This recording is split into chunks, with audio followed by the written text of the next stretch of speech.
အားလုံးပဲမင်္ဂလာပါခင်ဗျာလို့ဒီလိုရင်းနဲ့နားဆင်နိုင်ဖို့စာရေးသူညူကိုလင်ကရေးသားထားတယ်ဖုန်းကြီးတည်းဆိုတဲ့ပရလောကဇလံကောင်းလေးတစ်ပုဒ်ကိုပြောပြတင်ဆက်ပေးတော့ပါမယ်ခင်ဗျာမိကွက်ကြီးကြေးရွာအမ်းမြို့နယ်ကကြေးရွာလေးတွေ့ရပါအင်ဂျီ60ခန်းသာရှိပြီးတော့ဒေသခံရခိုင်လူမျိုးများနဲ့ချင်းလူမျိုးများစုပေါင်းနေထိုင်ကြတဲ့ရွာလေးတွေ့ရပဲဖြစ်ပါတယ်ရွာတောင်ကုန်းပေါ်မှာဈေးလီတော်တဆူရှိပြီးတော့တရွာလုံးကိုးဝဲရာဖုန်ကြီးကျောင်းတစ်ကျောင်းတည်ရှိပါတယ်မိုးရသည်မှာလေယာလုပ်ငန်းလုပ်ကင်ကြပြီးတော့စောင်းရသည်စပားသိမ်းချိန်မှာတော့ရွာသားတွေကချားလှုပ်เสียလုံးပါသွားပြီးတော့အားလန့်နေကြပါတယ်လူငယ်လေးများကလည်းတခြားနေများသို့လဲပတ်သွားသူတခြားຢာတွေကိုအပျော်လန့်ရန်သွားသူများနဲ့ပွဲလန့်တပင်သွားသူများကမိုးမကြမီကာလလူငယ်တဘာဝပျော်ပါနေကြပါတယ်မိုးဘာလဲကွာဇော်လဲညကြရင်ငါလက်ပတ်ကောင်ကငါးကောင်မလေးစီသွားမလို့ကွာလိုက်ခဲ့ပေးပါလားဟာအဝေးကြီးပဲကွာမင်းဟာလည်းနည်းနည်းတော့ခီးလားလိုက်ခဲ့ပါကွာငါမှအားကိုးစရာတငယ်ချင်းဆိုလို့မင်းမရှိတာပါအဲ့လောက်ရှောက်ရမယ်ခီဒီအတိုင်းတော့မရဘူးဟဲ့ကောင်အေးပါကွာငါစီစဉ်ပေးပါမယ်မင်းနိုင်ညနေရေမိုးချို့အသင့်ဖြစ်တာငါလာခေါ်မယ်ဇော်လင်းဆိုတဲ့ကာလာသားလူငယ်ဟာတငယ်ချစ်ဖြစ်သူမိုးအောင်သူ့ချစ်သူနဲ့ချိန်မဲ့ရေးအတွက်အကူအညီတောင်းနေခြင်းဖြစ်ပါတယ်လက်ပံကုန်းဆိုတာကသူတို့ရွာကနေဆိုရင်ခြေလင်3နာရီလောက်ရှောက်အောင်မှကြောင်းမိုးအောင်ကို6ခေါ်နေရခြင်းဖြစ်ပါတယ်ညနေဆောင်9နာရီခန့်မှာတော့နှစ်ဦးသားဝယ်ကောင်းစားလာနယ်ဝက်ပြီးတော့ရွာတောလမ်းမှတစ်ဆင့်လက်ပံကုန်းရွာသို့ထွက်လာခဲကြပါတယ်တောင်များသောအရမလို့တရွာနဲ့တရွာဆက်သွယ်ရေးလမ်းရတော့တောလမ်းများမှာအဆင်ပြေသူတို့တောလာကြရင်လည်းလမ်းကြောင်းတွင်နေခြင်းမျိုးဖြစ်ပါတယ်နွေရာသီကာလမို့တစ်ပင်ကြီးများကရွဟောင်းကျွေပြီးရက်တက်တွေဝေးလျက်တောမိလောင်ထားတာကြောင့်တောအုပ်အောက်ခြေများရှင်းလင်းလျက်ရှိနေပါတယ်အဲ့လောက်ဝေးရကောင်မလေးလည်းဘယ်လိုကြိုက်သွားတာလဲကွာငါ့တော့မပြောဘူးရှို့ထားတယ်မဟုတ်ပါကွာစောင်းတော့ကသူတို့ရွာကောက်ရိမ်ငါသွားတော့ကြိုက်ကြတာကွာမပြောဖြစ်တာကတော့ငါရရောက်တာတလားမကြည့်သေးဘူးလေမင်းနဲ့လည်းတခြားမဆုံးဖြစ်သေးလို့ပါအဲ့ဒါအရေးမကြီးဘူးငါပြောထားတယ်ဒါလေးရောဟာလက်ပံကုံရွာထိပ်မှာညဆိုင်နိုင်ဖွင့်နေဆိုင်ရှိပါတယ်ပြန်ကြမှာတောက်ကြတော့ကွာလက်မကိုပဇနာကွေးပြတဲ့မိုးအောင်ချောင်းဇော်လင်းရရေကမောရရှင်းပြရင်လည်းလာတတာနဲ့နှစ်ယောက်သားစားနောက်ပြီးတော့ရှောက်လာကြရ8နာရီကြော်ခန့်မှာတော့လက်ပံကုံရွာထိပ်တော့ရောက်လာပါတော့တယ်မိုးအောင်ဟိုမှာအရက်ဆိုင်မင်းတောက်ပြီးစောင့်နေလေကွာငါတိတ်မကြောက်ဘူးပြန်လာမယ်မိုးအောင်လက်တွင်ပတ်ဆက်များထိုးပေးပြီးတော့စီမီအောင်ထိတ်လူဆွဆွရှိနေတဲ့ရက်ဆိုင်ဖွင့်တိုင်းဟာတဲကြီးတစ်လုံးကိုညွှန်ပြ၍ဇော်လင်းတရားကိုရွာတင်းဝင်သွားရာမိုးအောင်လည်းမြေစရက်ဆိုင်လေးတွင်ဝင်ပြီးအရက်တစ်ပိုင်းတောက်ပြီးတော့ဇော်လင်းကိုစောင့်ဆိုင်နေပါတော့တယ်မိုးအောင်အရက်တစ်ပိုင်းကုန်ချင်းရောက်တော့လေဇော်လင်းတရားပြန်မလာသေးတာကြောင့်မိုးအောင်တရားဆိုင်တွင်ဒီတိုင်းထိုင်နေမကောင်းတာကြောင့်နောက်တစ်ပိုင်းမှာပြီးအချိန်ဆွဲတောက်နေရပြန်တယ်ဆိုင်မှာတစားစားနဲ့လူတွေပါလာပြီးတော့တောက်သုံးသူဆိုလို့မိုးအောင်တယောက်သာရှိနေပါတော့တယ်ကောင်းလေမပြန်သေးဘူးလားဆိုင်ပိတ်တော့မယ်အော်ဟုတ်ကဲ့ဦးလေးကျွန်တော်ကိုပါဆယ်နှလုံးလောက်ပေးပါကျွန်တော်ဟိုနားလေးမှာနေလို့ရမလားတငင်ကြီးတယောက်ကိုစောင့်နေလို့ပါဩအေးလူပြိုသွားလေတာလားကြားတတ်ပါတယ်ရထိုင်ကုန်သုံးလုံးယူသွားပြန်မဆိုင်ရှိချထားခဲ့ပေါ့ဟုတ်ကျေးဇူးပါဦးလေးရဖိုးကြောက်တဲ့ငွေများကိုပေးချေပြီးတော့ဆိုင်ရှင်ဦးလေးကြီးကနားလည်မှုရှိစွာပေးလိုက်တာကြောင့်ခုံကိုယူပြီးတော့မိုးအောင်တယောက်ဆိုင်ရှိခလန်းလန်းလာရအောင်မှထိုင်နေဇော်လင်းကိုစိတ်တွင်ကြိမ်ဆဲလျက်ရှိနေပါတယ်နောက်ထပ်နိုင်ဝက်လောက်စောင့်ဆိုင်ပြီးတဲ့အခါမှာဇော်လင်းတယောက်ပြန်ရောက်လာရင်ဆက်ဖြည်းဖြည်းနဲ့ဟဲစောင့်နေရကြာသွားလားတကယ်ချင်းဟာအေးငါမဆဲလိုက်ရှင်ရဲဆိုင်ပိတ်လို့ဒီမှာထိုင်စောင့်နေရနိုင်ဝက်လောက်ရှိဘာလို့လုံနေလောက်ကြာတာလဲဘာမှမပေါ့ကွာသူတို့အိမ်ပေါ်မှာပဲဒီတိုင်းရိုးတတထိုင်စကားပြောနေနေစကားမပြတ်နိုင်ဖြစ်နေတာတောင်းမှပါတယ်ကွာရှားပါတယ်ကွာထားလိုက်ပါတော့ရော့ကစ်လိုက်အောင်မင်းရောတောက်လေဖားမနေနဲ့ဟဲ့ကောင်မင်းရောစောင်းရင်တောင်းတာတလုံးကုန်တယ်နော်ငါမူးကျင်နေပြီငယ်တငယ်ချင်းများပြီမိုးအောင်မှာကြာရှည်စိတ်မစိုးနိုင်မင်းနဲ့ဇော်လင်းကိုတူဝဲထားတဲ့ရက်ထဲမှာတလုံးထိုးပေးလိုက်ရဇော်လင်းလည်းအမီးမပါရေပမာမောတောက်ရင်နဲ့နှစ်ယောက်သားလာရောင်အလင်းနဲ့ရွာပြန်လာခဲ့ကြတော့တယ်။တောလောင်နေကြလမ်းဖြစ်တဲ့ပြင်လာရောင်ကနေဘက်နဲ့မချလင်းထိန်နေရကြောင်း အရက်တောက်လိုက်တချင်းများအော်ဆိုလိုက်နဲ့နှစ်ယောက်သားရွာပြန်လာခဲ့ကြတော့တယ်လက်ပတ်ငုံရွာမှာထွက်ပြီးတော့တနာရီခန့်အကြာလမ်းတနေရာမှာခဏနားကြရင်နဲ့ဝယ်လာတဲ့အရက်များအကုန်တောက်လိုက်ကြရနှစ်ယောက်လုံးမူးရည်ကုန်ကြတော့တယ်မိုးအောင်ကဆိုင်မှာတောက်လာသေးတာမလို့လမ်းလျှောက်ရင်တိုင်းခွက်နင်းနေတော့တယ်အာလေးရှာလီတန်နေဇော်လင်းလမ်းမလျှောက်ရှင်တော့ဘူးကွာနီးစက်တနေအောင်အိတ်ရအောင်ဟေးပြန်မခီရလဲဝေးသေးတယ်တနေအောင်ဝင်ပြီးတော့မနေ့မှထားပြန်ကြတော့ကွာမိုးအောင်အစိုးကိုဇော်လင်းကထောက်ခံရင်ဘေးဘီဝဲရလှမ်းကြည့်ပြီးတော့တိုင်းခွက်နင်းရှောက်လာခဲ့ကြတယ်နှစ်ယောက်သားမူးရနေရကြောင်းသူတို့ရွာသွားတဲ့လမ်းမဟုတ်ပဲတခြားသောလမ်းခွက်တစ်ခုကိုရှောက်နေမိမယ်နှစ်ယောက်သားမသိကြဘူးဟဲ့မိုးဟိုမှာအဆောက်အဦတစ်ခုတွေ့တာလူနေလားမသိဘူးကွာလာကွာလူနေလဲတညခွင့်တောင်းရောအိတ်ကြလမ်းမေးခက်လန်းလန်းတွင်အုတ်တိုက်တစ်ခုကိုဇော်လင်းကအရင်လှမ်းတွေ့လိုက်တဲ့ကြောင်းမိုးအောင်ကိုပြရင်နဲ့နှစ်ယောက်သားအုတ်တိုက်စီကိုရှောက်သွားလိုက်ကြတော့တယ်အနီးရောက်တော့မှနွယ်ပင်တချို့အုတ်နေရံပေါ်တွေ့တက်နေတဲ့အုတ်တိုက်ပြက်တစ်ခုမှန်တွေ့လိုက်ကြတယ်လူမရှိဘူးထင်တယ်အထဲဝင်မယ်ကွာဒီတော့ပြန်နေဘယ်ကလူရှိမလဲကွာနှစ်ယောက်သားတကားမရှိတဲ့ဝင်ပေါက်ရှိရက်ပြီးတော့အပြန်အလှန်ပြောဆိုနေကြချိန်မှာပဲချောင်းဟန်တက်ခတ်အုပ်ပြူပြီးအုတ်တိုက်ပြက်တွင်မှာလူရိတ်တစ်ခုလှမ်းထွက်လာတာတွေ့ရကြောင်းနှစ်ယောက်သားကြောင်သွားကြတယ်ဖုန်းကြီးတစ်ပါးပဲဇော်လင်းဒါဖုန်းကြီးကြောင့်ထင်တယ်ဖုန်းကြီးတွေးမှာတော့ဖုန်းကြီးကြောင့်ပေါ့ကွာတစုံတစားလိုင်းအောင်ကြနေရအုတ်တိုက်ပြက်ဝင်သွားမှာဖုန်းကြီးတစ်ပါးထွက်လာရရင်းနဲ့သူတို့ဘက်မျက်နှာမူပြီးငြိမ်သက်စွာဖြင့်ရှိနေတယ်မျက်နှာကိုတဲကွဲစွာမမြင်ရတာကြောင့်ရုပ်ရည်အသက်ရွယ်ကိုတော့ခံမှန်းလို့မရကြဘူးရင်ထိုးနေရမှာဇော်လင်းကလက်အုပ်ချီရင်းနဲ့အရှင်ဖေဟာတပည့်တော်တို့ဒီမှာတညလောက်ညအိတ်တဲကိုချင်ပါတယ်ဖေဟာဝင်ခဲ့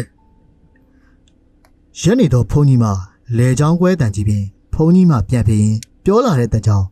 မူးနေတဲ့နှစ်ယောက်ကဘာကြောင့်မစိုးနိုင်ပဲကြက်သိမ်းမွေးညင်းများအလိုလိုထောက်ကုန်တော့တယ်နှစ်ယောက်သားဖုန်းကြီးနောက်မှာအတွင်းသို့လိုက်ဝင်ကြရအုတ်တိုက်ပြက်တွင်မီးမထွန်းထားတော့လေအပေါ်မှာမိုးကများပေါက်ပြဲနေတာကြောင့်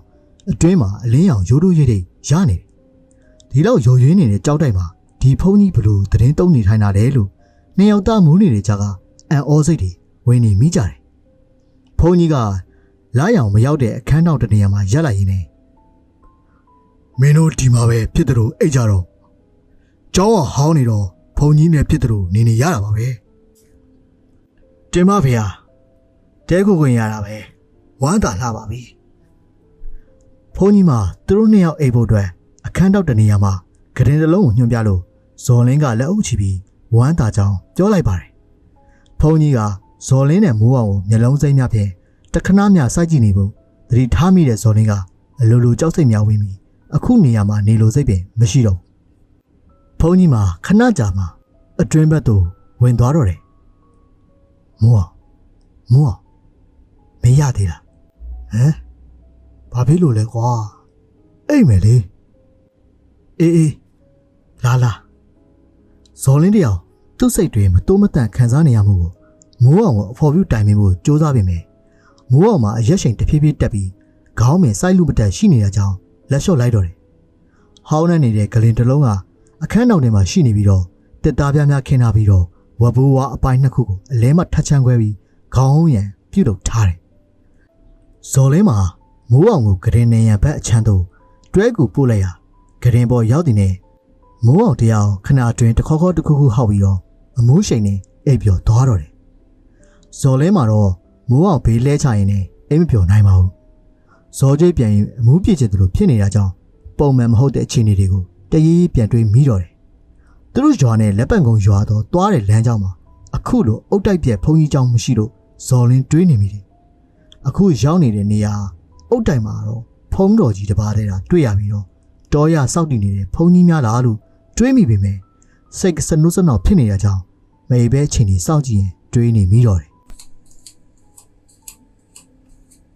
ဇော်လင်းတယောက်အိ အချစ်စိတ်ကိုစူးစမ်းထိန်းချုပ်ရရှိနေချိန်မှာနောက်ဘေးဆောင်ဘက်စီကခြေတံများကြားလိုက်ရကြောင်းဇော်လင်းတယောက်ဂရင်မအသာထိုင်ပြီးခြေတံကိုနားဆွင့်နေပြီးတော့တယ်ခြေတံကပြောင်းသွားပဲဆက်လက်ထွက်ပေါ်နေသောကြောင့်ဂရင်ပေါ်မှတာယာဆင်းလာ၍လှုပ်ရှားတံမကြားစေရင်ခြေကိုဖွနေပြီးဖုံးကြီးဝင်သွားရအတွင်းဘက်စီသို့အတာယာဝင်လိုက်သွားတော့တယ်အတွင်းဘက်ခန်းမှာလည်းအမိုးများပေါက်ပြဲပြီးလိုင်းအောင်တစုံတစားဖြာချနေရကြောင်းလိုင်းအောင်လင်းနဲ့မျက်လုံးဝေပြီးဖုံးကြီးကိုလိုက်ရှာကြည့်ရမတွေ့တာကြောင့်အနောက်ဘက်ဆောင်မတစ်စင်အပြင်ဘက်ကိုထွက်လာခဲ့ပါတော့တယ်အပြင်ဘက်တွင်လိုင်းအောင်ကြောင့်ပတ်ဝန်းကျင်ကိုရှင်းလင်းစွာဇော်လင်းမြင်တွေ့နေရပါတယ်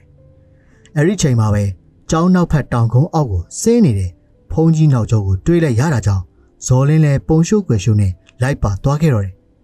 ရှေ့မှာသွားနေတဲ့ဖုံးကြီးရဲ့နောက်ခလန်လန်မြင်သားရောင်အကွာဝေးကနေဇော်လင်းမျက်ခြေပြတ်မခံပဲလိုက်လာခဲ့တာကျောင်းနဲ့အတော်ဝေးရောက်လာခဲ့ကြတော့တယ်တနေရာရောက်တော့ရှေ့ရသွားနေတဲ့ဖုံးကြီးရက်လိုက်တာတွေ့ပြီးဘေးရီခွဲရခေါင်းငဲကြည့်နေတာကြောင့်တက်ပင်ကြီးတက်ပင်နောက်ကိုဇော်လင်းကမန်းကနေနဲ့꿰လိုက်မိတယ်ဖုံးကြီးကနေရာမှထိုင်ချပြီးရုတ်တရက်မြေပြင်ကိုလက်ပလာနဲ့တူးဆွနေတာကိုဇော်လင်းတွေ့လိုက်ရတယ်မြင်ကွင်းကဝေးနေရကြောင်းဇော်လင်းလည်းစိတ်ဝင်စားသွားမိတယ်ဖုံးကြီးဘာကိုတူးဆွနေရလဲတိလို့စိတ်ဖြစ်ပေါ်လာကြောင်းတက်ပင်များအကွာကွယ်ပြုတ်ပြီးနီးနိုင်သမျှနီးအောင်ကြီးကက်ခင်မြင်ကွင်းကိုရှင်းလင်းစွာမြင်နိုင်တဲ့အကွာဝေးရောက်ချိန်ကြမှာတက်ပင်ကြီးတစ်ပင်ကိုအကွာကွယ်ပြုတ်ပြီးမြေကြီးကိုတူးနေတဲ့ဖုံးကြီးကိုကြည့်လိုက်မိတယ်မြေကြီးကတူးဆွပြီးသားဖုံးမြေဖြစ်ပုံရတယ်ဖုံးကြီးကဒူးထောက်ထိုင်ပြီးမြေသားကိုဘေးနှစ်ဖက်ကိုရက်ထုတ်နေတာအတော်နတ်နေတာကိုတွေ့လိုက်ရတယ်ဇော်လင်းကဖုံးကြီးဘေးပတ်လဲရာပတ်ဝန်းကျင်ကိုတစ်ချက်ဝေးကြည့်လိုက်ချိန်မှာမျက်လုံးပြူးမိသွားတော့တယ်သူမြင်လိုက်ရတာကမြေစာပုံမုံမို့တွေနဲ့တူမှတ်တိုင်ထိုးထိုးထောင်ထောင်တွေတွေ့လိုက်ရတာကြောင့်ဒီနေရာတင်းချိုင်းကုန်းတစ်ခုဖြစ်နေမှန်းသိလိုက်ရတာကြောင့်ဖြစ်ပါတော့တယ်ဒီနေရာရဲ့အနီးဆုံးနေရာလက်ပံကုန်းကျွေးရဖြစ်တာကြောင့်လက်ပံကုန်းရွာတင်းချိုင်းဖြစ်မယ်လို့တစ်ဆက်တည်းပြန်တွေးလိုက်မိတယ်ဒီလိုတင်းချိုင်းမြေတဲ့ညနက်တကောင်ကြီးဖုံးကြီးကဘာတွေတူးနေရတာလဲဇော်လင်းပူစိတ်ဝင်စားသွားမိတော့တယ်ဖုံးကြီးကမြေချင်းကိုအတော်နက်နက်ထိတူးဖော်ပြီးတော့အခါအဝိပတ်ထားတဲ့အထုပ်တစ်ခုသူ့လက်တွင်ပါလာကြောင်းဇော်လင်းတွေ့လိုက်ရတယ်ဖုံးကြီးပုံစံကအဝိပတ်ထားတဲ့အထုပ်ကိုတွေ့ရတဲ့အခါအငမ်းမရဖြစ်နေအဝိတ်ကိုလက်နှစ်ဖက်နဲ့ဆွဲဖြစ်လိုက်တဲ့အခါလာသားရွယ်ကလေးတယောက်ပေါ်ထွက်လာပါတော့တယ်ကလေးလောက်မှာလက်လက်ဆက်ဆက်နဲ့မနေ့ကမြုပ်ထားခြင်းဖြစ်နိုင်ကြောင်းဇော်လင်းတွေးလိုက်သလိုကလေးလောင်ဖုံးကြီးဘာလုပ်မလဲဇော်လင်းစိတ်ဝင်စားနေကြည့်နေစေမှာပဲဟာလက်မီပါဇက်ကအတန်ထွက်မအောင်မိဖို့ဇော်လင်းအတော်ထိတ်လိုက်ရတယ်ဇော်လင်းမြင်လိုက်ရတဲ့မြင်ကွင်းကအတော့ကိုကြောက်လန့်သွေးပြက်စရာကောင်းလွန်းတာကြောင့်ဖြစ်ပါတယ်ဖုံးကြီးကလာသားကလေးအလောင်းခြေတော်နှစ်ချောင်းကိုကင်ပြီးဆွဲဖြဲလိုက်ပြီးတော့ပြုတ်ထွက်သွားတဲ့ခြေတော်တစ်ချောင်းလက်ကကင်ပြီးအငမ်းမြစားတော့နေပါတော့တယ်ခြေတော်တစ်ချောင်းကုံသွားတဲ့အခါကိုခန္ဓာနဲ့တွဲနေတဲ့နောက်ထပ်ခြေတော်တစ်ချောင်းကိုဆွဲဖဲ့ပြီးပလုတ်ပလောက်အငမ်းမြစားနေပြန်တယ်ဒုတိယခြေတော်ကုံတဲ့အခါမှာတော့ခေါင်းနဲ့တွဲနေတဲ့ကိုလုံးကင်ပြီးစတင်စားတောက်နေတဲ့မြင်ကွင်းကြောင့်ဇော်လင်းတယောက်ကြောက်လန့်မှုကြောင့်ဒူးတွေတဆက်ဆက်တုံပြီးရှိနေပါတယ်သူတွေးနေရတဲ့ဖုံးကြီးကရိုးရိုးလူသားတယောက်မဟုတ်ပဲတရေတစီဖုံးကြီးတစ်ပါးဖြစ်နေမှန်းသိလိုက်ရပါတော့တယ်ဇော်လင်းကနောက်သို့တရွေ့ရွေ့ဆုပ်ပြီးအုတ်တိုက်ပြက်ရှိရသူအလင်းမြန်ပြေးပါတော့တယ်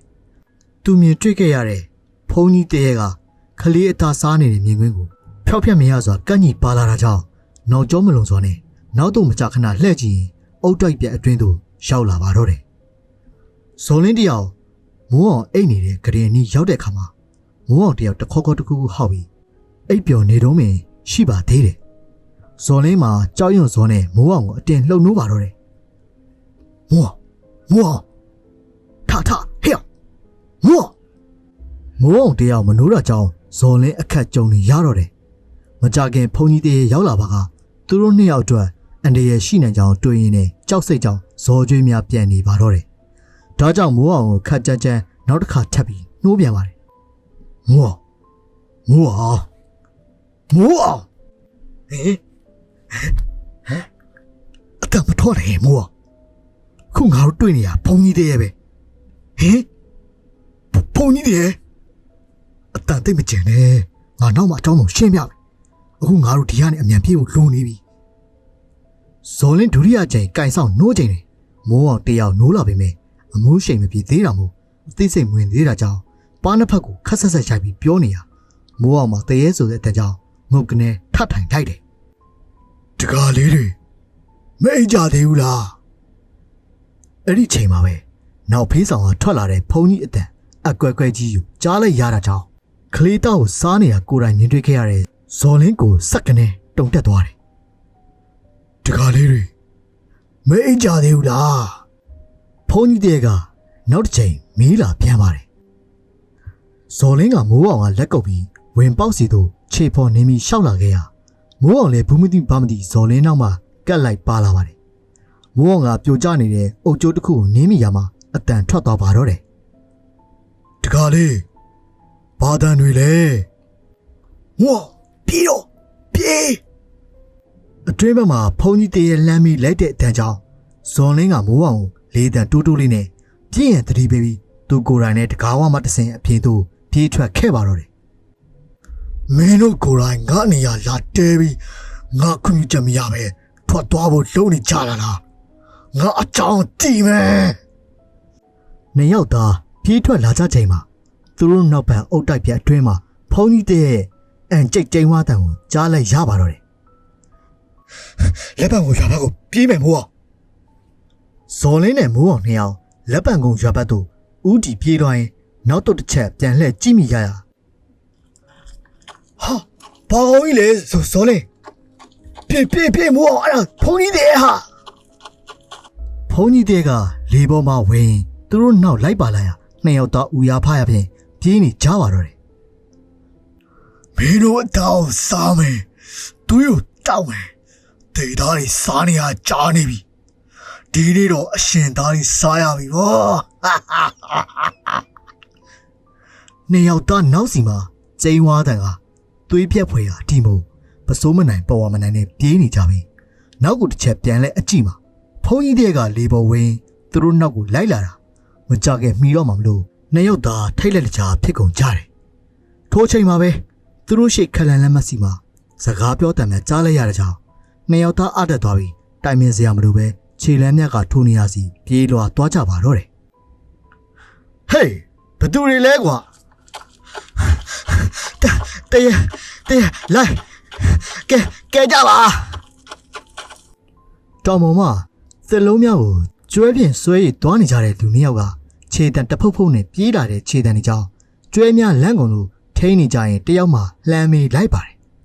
ဇော်လင်းနဲ့မိုးအောင်ကတကိုယ်လုံးထွေးများဆိုရွှဲလျက်ရင်ဘတ်ကြီးနေကြီးမြင့်ကြီးနဲ့မောပန်းစွာရှိနေရမှာ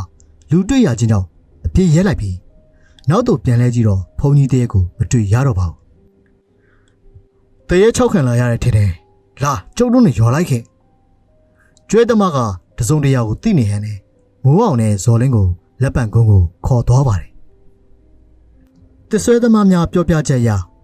နောက်နေ့မနက်စောစောတစ်တင်လှဲများလာမှာမလို့သူတို့တစ်ကွက်များတစ်တွေမနက်အကုန်စုံစီဖို့ညပိုင်းလိုင်းအောင်နဲ့အလုံးလုံးနေကြခြင်းဖြစ်ပါတယ်မိုးအောင်နဲ့ဇော်မင်းမှာကံကောင်းထမှစွာတစ်ဆွဲသမား2ယောက်နဲ့စုံတွေ့ကြခြင်းပါလက်ပံကုန်းရွာနီတစ်စခန်းရောက်ချိန်မှာတော့ကျွဲများတဘိုးဖြုတ်ပြီးဆွဲလာတဲ့တစ်တွေကိုတစ်ဆွဲသမား2ယောက်ကတစ်ပုံနဲ့စီထက်ချင်းပြုတ်လုံနေကြချိန်မှာမိုးအောင်နဲ့ဇော်လင်းကရေရိုးစင်တစ်ခုတွေ့တာကြောင့်ရေကိုငမ်းမရတစ်ခွက်ပြီးတစ်ခွက်တောက်နေကြပါတော့တယ်ပြီးတော့ကုတ်ပစ်ပေါ်မမောနဲ့ခြေပစ်လက်ပစ်လှဲချလိုက်ကြပါတယ်ခမရတို့ဖုန်ကြီးတည်း6ခံလာကြပြီထင်တယ်ဟာကျုပ်တို့ဘာဖြစ်လာလဲသိနေတယ်ဟမ်ခမရကျွန်တော်တို့ဖြစ်လာတာကိုဘယ်လိုသိတာလဲသစ်ဆွဲသမားတယောက်ကသူတို့2ယောက်နီးရှောက်လာရင်းနဲ့ပြောလိုက်တဲ့စကားကြောင့်မိုးအောင်နဲ့ဇုံမင်းအန်အော်သွားကြပါတယ်သစ်ဆွဲသမားကပြုံးလိုက်ရင်းနဲ့ကုတ်ပစ်မှာဝင်ထိုင်လိုက်တယ်ညနေတကောင်အဲ့ဒီလင်းကဘသူမှမဖြတ်ရဲကြဘူးဗျဖုန်ကြီးတည်းတပါလိုက်ချောက်တာကြော်ဝါလုံးလို့လေမိုးအောင်မအဲ့ဒီဖုန်ကြီးတည်းရဲ့အကြောင်းသိရင်ပြောပြပါလားကိုဟုတ်တယ်ကိုသိရင်ပြောပြပေးပါကြောက်လဲကြောက်တယ်စိတ်လဲဝင်စားတယ်ဇော်မင်းကလည်းတီးတို့ကြောင်းဝင်ပြောလိုက်ခြင်းဖြစ်ပါတယ်တဆွဲသမားပြောလာတော့အကြောင်းအရာကတော့မင်းတို့ညာအိတ်ခဲ့တဲ့အုတ်တိုက်ပြက်ကရှေးတော့ဖုန်ကြီးကျောင်းဆောင်တစ်ခုပဲရင်ကအဲ့ဒီအနာပက်လက်မှာရွာတရာရှိခဲ့ဘူးတဲ့နောက်တော့ကက်ယောဂါတစ်ခုကြောင့်ရွာပြတ်သွားခဲ့တယ်ဖုန်ကြီးကျောင်းမှာလည်းကြောက်ထိုင်မရှိတော့ဘူးဒီလိုနဲ့လွန်ခဲ့တဲ့10နှစ်ကဖုန်ကြီးတစ်ပါးအဲ့ဒီကျောင်းဟောင်းဘယ်နေကမှမသိတဲ့ဖုန်ကြီးတစ်ပါးရောက်လာတယ်တလားတစ်ခါလောက်တော့ရွာကိုစွန်းဆန်စိတ်ခံအလူခံကြွလာလေရှိတယ် ချို့ပြောရတော့အဲ့ဒီဘုံကြီးကဝင်းကြီးတော်နဲ့မညီဘူးလို့ပြောကြတယ်တောနေတက်တော်ကအကောင်ပလောင်နေတက်နေတာတချို့တွေ့ရလို့လည်းပြောတာပဲဒီလိုနဲ့ကုံခဲ့တဲ့3နှစ်ကအဲ့ဒီကျောင်းသားဖြတ်သွားတဲ့လူချို့ကတော့အပုံနဲ့ရတယ်လို့အထဲထဲဝင်ကြည့်ကြတော့အထဲမှာသေးလို့အပုံနဲ့အောင်ထွက်နေတဲ့ဘုံကြီးကိုတွေ့လိုက်ကြရတော့တယ်ဒါနဲ့ပဲရွာသားတွေရတယ်ကျောင်းသားမှာမီးတကြိုပေးလိုက်ကြတာပါပဲခတ်တာအဲ့ဘုံကြီးပြန်လို့မူပြီးတိတ်မကြောက်ညဘက်ဖြတ်သွားဖြတ်လာချို့လိုက်ချောက်ညဘက်ဆိုရင်အဲ့ဒီလမ်းဘယ်သူမှမသွားရဲကြတော့ခုမင်းတို့ကြုံတွေ့လာတယ်အဲ့ဒီဘုံကြီးတည်းရပါပဲတဆွဲသမားစကားအဆုံးမိုးအောင်နဲ့ဇော်လင်းကြက်သိမ်မှွှင်းချင်းများထောင်ထားရင်နောက်ကျောင်းမလုံးစွာဘေးဘီဝဲရကြည်နေမိကြပါတော့မိုးအောင်မှာမူပြီးအိတ်နေတဲ့ကြောင်းကျောင်းလန့်စရာကိစ္စတိတ်မကြုံလိုက်ရတော့တယ်ဘုံကြီးတည်းခလေးလောင်းဖော်စားနေတဲ့မြင်ကွင်းကိုမြင်ခဲ့ရတယ်ဇော်လင်းကတော့ပို့ပြီးတော့ထိတ်လန့်စိတ်ကဖြစ်နေပါတော့တယ်နှစ်ယောက်လုံးအတွက်ဘုံကြီးတည်းနဲ့စုံတွေ့ခဲ့ရတဲ့အကြောင်းတသက်စာမှတ်ရနေမှာတော့သိကြနေပါတော့တယ်ဟုတ်ကဲ့ဇလန်းလေးကိုစောအောင်နားထောင်ပေးကြတဲ့အတွက်ကျေးဇူးထူးတင်ပါတယ်ကျွန်တော်ရှိုင်းပါ